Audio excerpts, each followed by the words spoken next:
بسم اللہ الرحمن الرحیم۔ محترم ناظرین، السلام علیکم۔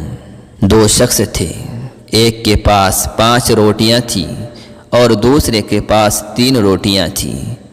دونوں کھانا کھانے کے لیے ایک جگہ بیٹھے تھے کہ اتنے میں ایک تیسرا آدمی بھی آ گیا۔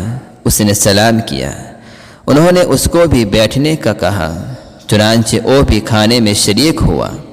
جب 8 روٹیاں کھا کر سب فارغ ہو گئے تو اس آدمی نے 8 درہم اپنے حصے کی روٹیوں کی قیمت دے دی اور آگے بڑھ گیا۔ جس شخص کی 5 روٹیاں تھیں اس نے سیدھا حساب یہ کیا کہ اپنی 5 روٹیوں کی قیمت 5 درہم لی اور دوسرے کو ان کی 3 روٹیوں کی قیمت 3 درہم دینے چاہیے، مگر وہ اس پر راضی نہ ہوا اور آدھے کا مطالبہ کیا۔ یہ معاملہ حضرت علی رضی اللہ تعالی عنہ کی عدالت میں پیش ہوا۔ دونوں نے اپنا قضیہ پیش کیا۔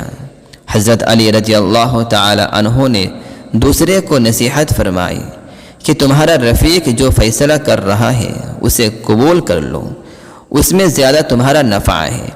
لیکن اس نے کہا کہ حق کے ساتھ جو فیصلہ ہو مجھے منظور ہے۔ حضرت علی رضی اللہ تعالی عنہ نے فرمایا، حق تو یہ ہے کہ تم کو صرف 1 درہم اور تمہارے رفیق کو 7 درہم ملنے چاہیے۔ اس عجیب فیصلے سے وہ متحیر ہو گیا، کہنے لگا کہ مجھے ذرا وضاحت سے سمجھائیے تاکہ میں اس فیصلہ کو قبول کروں۔ حضرت علی رضی اللہ تعالی عنہ نے فرمایا کہ تم 3 آدمی تھے، تمہاری 3 روٹیاں تھیں اور تمہارے رفیق کی 5۔ تم دونوں نے برابر کھائے اور ایک تیسرے کو بھی برابر حصہ دیا۔ تمہاری 3 روٹیوں کے حصے 3 جگہ کیے تو 9 ٹکڑے ہوئے۔ تم اپنے 9 ٹکڑوں اور اس کے 15 ٹکڑوں کو جمع کرو تو 24 ٹکڑے ہوتے ہیں۔